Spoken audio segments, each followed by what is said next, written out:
she was like saying that she didn't want to go home because she was afraid he was going to kill her because he was at home playing with a gun. He was at home playing with a gun. I'm like, Mama, you ain't got to go. You can spend it at my house. Luckily, I have my own house. She like, okay, I am. We going to spend the night. I'm like, okay, cool. Got to make room. Make room. The next day, we proceed to get up because my brother had speech therapy. Only reason why we was up like Haiti. So my brother got speech therapy. Okay, cool. We go to the house and she like, get my house key, go unlock my door and make sure it ain't a gun under the mattress. I open the door, it's a gun under the mattress. We end up taking it. We ended up taking that gun. Proceed to leave. On our way to where we was going, he called, where my motherfucking gun, where my gun, where my gun, why y'all take my gun, why y'all touch my shit.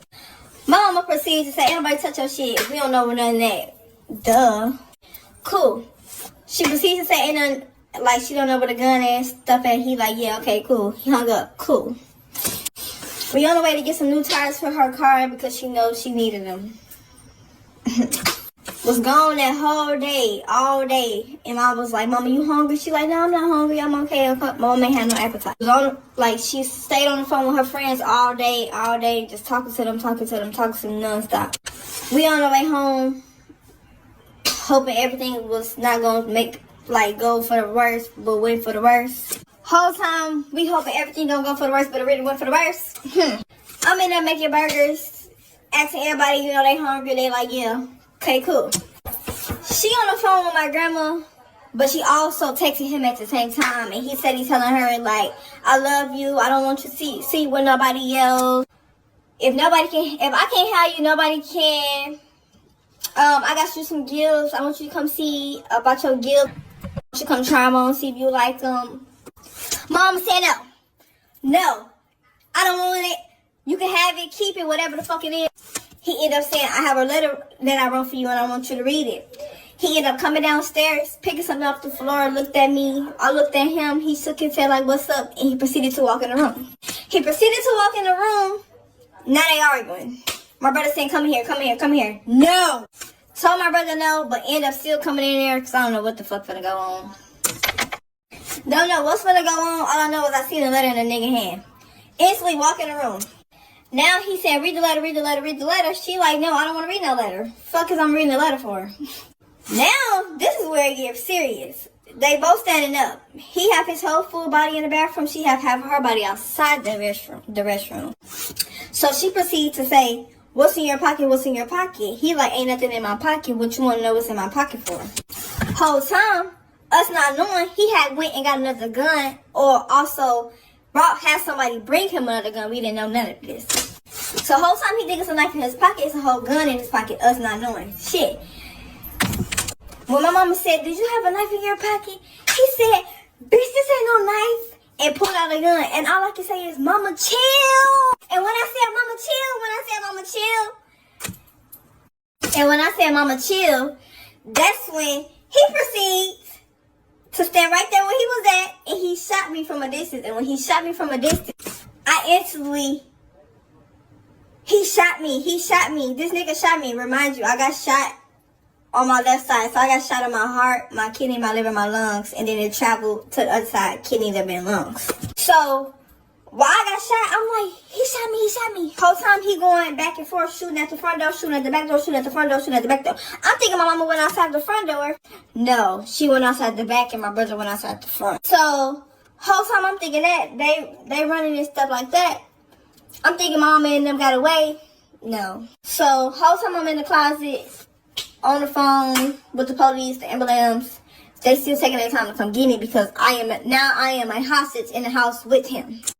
So yeah, now I am a hostage in the house with the person who killed my mom, but I didn't know my mama was dead yet.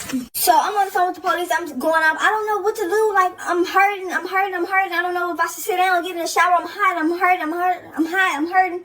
I didn't know what was going on in my head. So I'm on the phone or whatever, and they proceed to tell me, okay, we have officers outside the window ready to get you. I instantly run outside the bathroom, closed the door, locked it, opened the window and the blind. But remind you, I was shot. So it's like it was like I was moving fast, but I was really moving slow.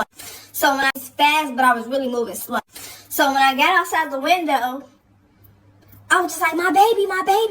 I'm shy, my baby. And when I said that, they picked me up to carry me to the front, but I told them to put me down because I had a bullet in my back.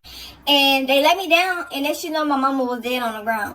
I didn't mean to say that. I meant to say we came back on the 28th, and she died on the 29th, so she died a day after she came back. They say, wait, how he get in your house? How they went from texting to in house? Okay. When they was texting, he was upstairs and my mama was downstairs. So it was like a 2-story, upstairs, downstairs. My mama was downstairs in my room, and he was upstairs in their room. So he was texting her the whole time while they was in the same house because she wouldn't come upstairs and talk to him face to face. It said, so wait, you said she came to your house and you made room. So when y'all came back from the appointment, y'all went to your mom's house? No. July 28th, when my mom came back, she immediately came to my house because she was on the phone with her friend, and she said that he was over there playing with the gun. So I had to make room at my house, and next day was the appointment for my brother. That's where we got the gun from. I don't want to read this comment, but I'm going to respond to it. My mom died in 21. It is now 25. All that grieving and crying and sad shit, I did that in 21, 22, 23, 24, and 25. I don't have no reason to be sad. If I was sad and crying and shit, I wouldn't be able to get on here and tell y'all how my mama died. Because that shit was crazy. I was there when my mama died, but didn't see or know my mama was dead until I actually seen through with my own eyes. Bitch. I'm not responding to no comments no more, and I'm not like mad about y'all asking me comments. But one comment rubbed me the wrong way. How can you get on here holly and jolly about the simple fact that your mom is dead and you've been shot? I can't get on here and be sad because that's not me. Mama died in 21. It is now 25. It took me long enough to get on here to tell y'all my story. That's why. And if you have a problem with me holly and jolly about the situation, you didn't have to watch the story. You didn't have to watch me at all. Period. But I did want to share that with y'all because that's something I wanted to do. I didn't have to share my shit with y'all. Period. And I'm happy and jolly because I accepted the fact that my mom is now gone. But she's with us. I accepted that. Because what do you want me to do? You want me to cry every day? You want me to be sad that I lost my mama? No. I can't be sad because I have a daughter. I have siblings. I have a good support system behind me. Whether I'm strong or I'm sad or I'm down, no matter what. So yeah. They proceeded to put me down and I walked around the corner. And when I walked around the corner, I had a towel on me. So it's like, when I was so happy to look down and grab the towel, as they was trying to get me to keep my head up so I could just keep walking past my mama, not to see my mama, because they didn't have her covered up. I so happened to look down, and I see my mama on the ground, and all I just kept saying is, my mama dead, my mama dead, my mama dead, oh my gosh, my mama fucking dead. Like, I just kept crying, cussing. And after that, all I know is I was just in the ambulance. And in the ambulance, finna go into surgery because I'm damn near finna die myself. And yeah, it fucks me up. Suspect taken into custody following a shooting in the Katy area. The one woman is dead, 2 others hurt, including a teenager. Within the past hour, we did receive an update from detectives, and they tell us that they believe that this alleged gunman is accused of shooting and killing his wife, as well as injuring her 2 children. Now, as far as a motive is concerned, they say they believe that this is an ongoing domestic disturbance event that's been going on for some time. This neighborhood on Roaring Oaks, now the focus of a murder investigation. I was outside when I heard the gunshots. I can't exactly tell you how many, but it was multiple. At that point, all the kids and everybody came running out of the house screaming. Harris County Sheriff's deputies say when they arrived at the home around 9 o'clock last night, they found a female victim, Valerie Junius, fatal outside of the residence. Investigators say the alleged gunman was her husband, Lawrence Reed. Reed's also accused of injuring Junius's 16-year-old and 20-year-old children in the shooting. Investigators say Reed then barricaded himself inside of the home, and neighbors were told to evacuate. There was a lot of commotion, and after a while they did tell us to hide in our house, but a minute later they came knocking and told us to leave. The whole street actually had to evacuate. According to sheriff's deputies, hostage negotiators talked on the phone with Reed for about 30 minutes, ultimately getting him to leave the house, where he was then taken into custody. It's pretty crazy. I grew up over here, so never had anything like that happen. The sheriff's deputies say that Reed is charged with murder and 2 counts of aggravated assault with a deadly weapon. Meantime, we're told the 16-year-old and 20-year-old are expected to be okay. He is in jail, and we just went to trial, and they gave him life. And I see y'all, a lot of y'all keep asking, is my brother okay? Yes, all my siblings are okay. All my siblings made it out okay. I got struck by a bullet, and my brother, my mama's 3rd child, got struck by a bullet. But he got hit in his arm, and he got grazed on his stomach, and I got shot in my chest when I had to go into surgery. And I got this scar, what y'all call this, a zipper. I got this from being shot. So if you see this in my videos, that's why. Everybody always asks me, why you got that? Why you got that? Why you got that? I got that because my mama's husband shot me. Before that, I didn't have this. I got a question. What is so funny under the comments about somebody's mother dying or somebody got shot? Let me know.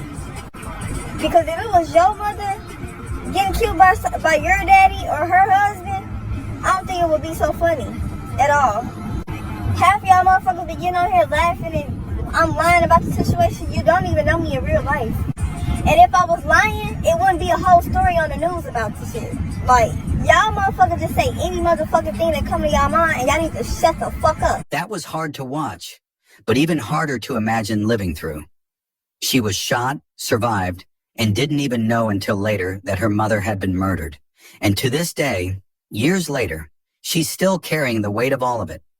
She brought up something that really stood out. People saying she sounded happy talking about her mother's death. And I just want to say this. Grief doesn't look the same on everyone.